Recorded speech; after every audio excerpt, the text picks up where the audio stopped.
Regresamos aquí, estamos hablando en este espacio de sentidos tántricos, estamos hablando del tema de astrología, de la visión psicoterapéutica con Ceci Tavera, Tavera, perdona, con Ceci Tavera, y estamos nos quedamos hablando acerca de lo importante que es la fecha o el tiempo o la alineación de los planetas en el tiempo de tu concepción y en el tiempo de tu nacimiento. Entonces, comentábamos acerca de no solo tu nacimiento y tu concepción, sino lo que sucede en torno a las cosas que tú concibes y creas. Pero hablemos del nacimiento. Bien, al respecto de las energías que juegan en estas dos etapas, ¿no? En la concepción y en el nacimiento, sobre todo en la concepción, es la suma energética de mamá y papá. En la concepción. En la concepción. Entonces, desde ese momento está decidido cuál va a ser tu sol y tu luna.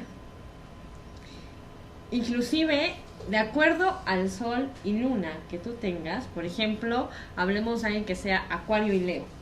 Bien. ¿Okay? Acuario en sol, Leo en luna, Leo. o viceversa, ¿no? Pero en este caso, Acuario y Leo son opuestos. Okay, Cuando viene a nosotros una persona que tiene estos opuestos en sol y luna, nos damos cuenta que la relación de mamá y papá era opuesta. Ok. ¿Okay? Había conflicto, ¿okay? Uh-huh. No había unión, y entonces de ahí se van a derivar muchísimas más conflictos. De acuerdo. Cuando este sol y luna se encuentran en el mismo signo, quiere decir que había una total compenetración de papá y mamá al momento de la concepción. ¿Estamos hablando del mismo signo o signos que son equivalentes, parecidos, con energías similares? ¿Tiene que ser el mismo signo? Mientras sea el mismo signo, habla de más compenetración. Okay. Si son, por ejemplo, de signos de la misma cualidad, cuando estamos hablando de que son que tengan el mismo elemento, cuando son signos de aire, signos de fuego, signos, ¿sí?, que son complementarios, por así decirlo, habla de que sí hay una compenetración, pero no es la misma que cuando es el mismo signo en sol y luna. Claro. Digamos que es mucho más profundo, mucho más trascendental, y obviamente había mucho más compenetración de la pareja. ¿Es momentáneo eso? ¿Se da en un tiempo, en un momento? ¿Estás hablando de la relación de la pareja o son personas que son parejas espirituales?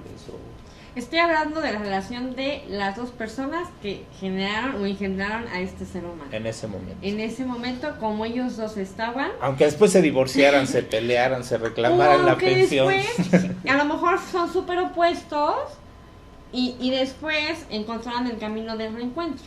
Bien, ¿no? Okay. Pero el niño, ahora sí que el producto viene cargado de esa energía de opuestos o de compenetración.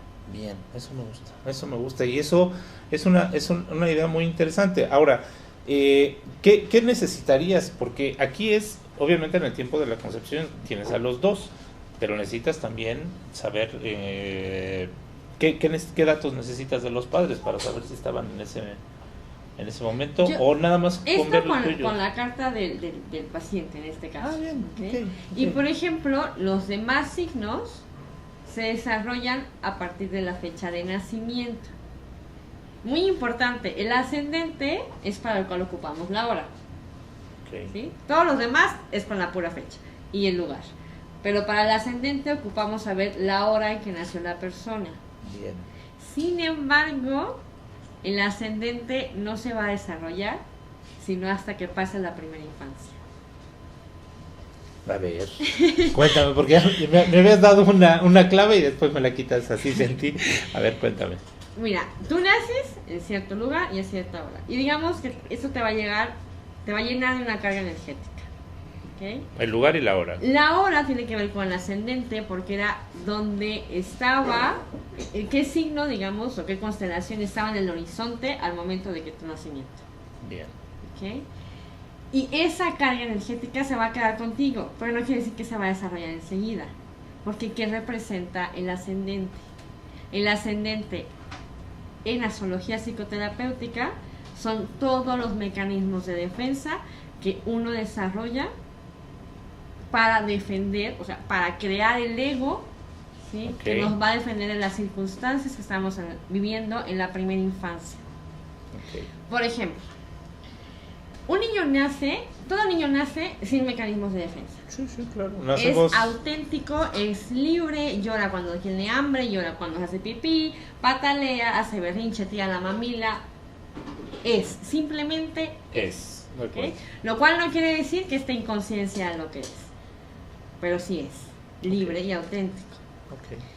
Conforme el medio ambiente le dispone de ciertas circunstancias, una madre ausente, un padre agresivo, una familia muégano o las demás circunstancias que se presenten, cualquier variante, el niño va a reaccionar ante eso protegiéndose. ¿Sí? Entonces crea, por ejemplo, ante una mamá ausente, crea un mecanismo de fortaleza.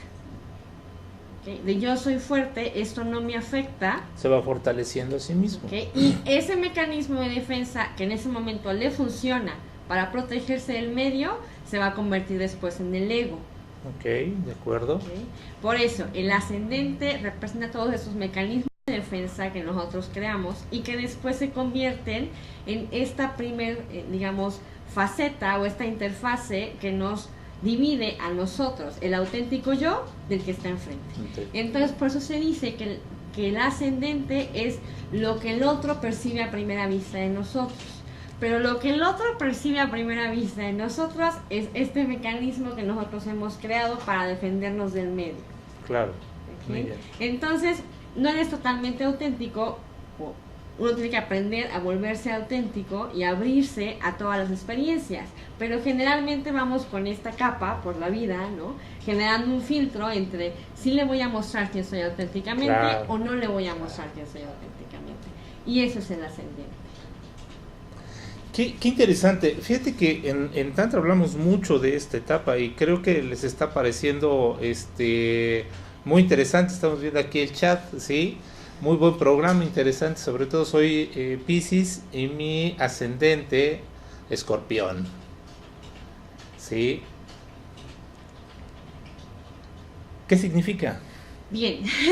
A ver, ya vamos a empezar a interactuar con el público. Esto es maravilloso porque la interacción nos permite hacer esto todavía más ágil y más vívido. Perfecto, mira, Piscis y Escorpión ambos son signos de agua. ¿Ok? Entonces, Piscis, lo voy a decir a la persona que haya escrito, eres afortunada. ¿No? Bien, esto no es pagado, esto no es pagado, quiero aclararlo. ¿Por qué? Porque Piscis es el último signo del zodiaco. Okay. Representa en edad al más viejito, por así decirlo, y al más vulnerable. Piscis es signo de agua, lo cual representa emociones, y el agua también absorbe las emociones del medio, ¿okay? Pero aparte es un signo que es mutable, entonces tiene las energías, los picos emocionales son muy altos o muy bajos. ¿Okay? Entonces son los cenotes emocionales, por así decirlo, o sea, la profundidad es inmensa y la forma en que ellos prestan atención a las emociones del medio y las reciben en sí mismos es muy fuerte, por lo cual están muy abiertos y vulnerables. Okay. Sin embargo, cuando alguien tiene un ascendente en Escorpión, por ejemplo, yo llego y pongo un escorpión aquí, ¿quién se le va a acercar? ¿Quién va a decir, ay, qué bonito escorpión? No es un cachorro, claro, es un escorpión. Claro.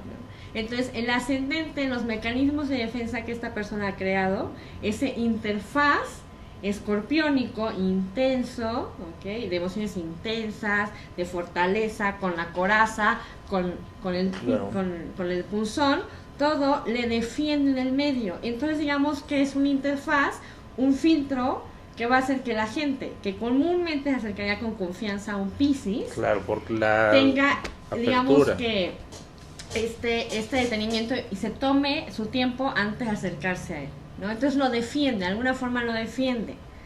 Sin embargo, esta fuerza puede ser tan fuerte que no permita que nadie entre y que nadie se vincule. Eso es algo que yo le digo mucho a las personas, sobre todo se lo digo a las mujeres y a los hombres que son como de corazón muy abierto, que tienen justamente estas características. Le dices, el único problema de establecer una coraza tan fuerte y tan dura o tan alta como le quieras ver, es que la parte buena es que dejas afuera a los malos. Ujú. La parte mala es que también dejas afuera a los buenos. Los buenos no se alcanzan a acercar, ¿no? Entonces hay un problema ahí para estas personas de cómo sí protegerse y dejar entrar los buenos a su vida, ¿sí? Porque los buenos no se acercan, por su vibración se ven atraídos, pero cuando sienten toda esa coraza, mejor se quedan afuera, ¿no? Ese es un poco lo que les debe de estar sucediendo. Por eso decías que era afortunado, porque se autoprotege. Sí, por una parte es afortunado si sabe utilizar las energías a su favor. Pero cuando nos dejamos llevar en el flujo energético de la astrología, podemos salir muy mal librados. A ver, El punto es saber, uno, encauzar las energías, ¿no? Y también aprender a trascender ciertos condicionamientos. Por ejemplo, esa parte nos las vas a tener que explicar, sobre todo en su caso. En su caso no dice cómo se llama, pero la persona que nos está escribiendo, las personas que nos están escribiendo, este punto se vuelve muy, muy interesante saber. Se llama Saúl. Saúl, perfecto. a ver, hablemos del caso de Saúl.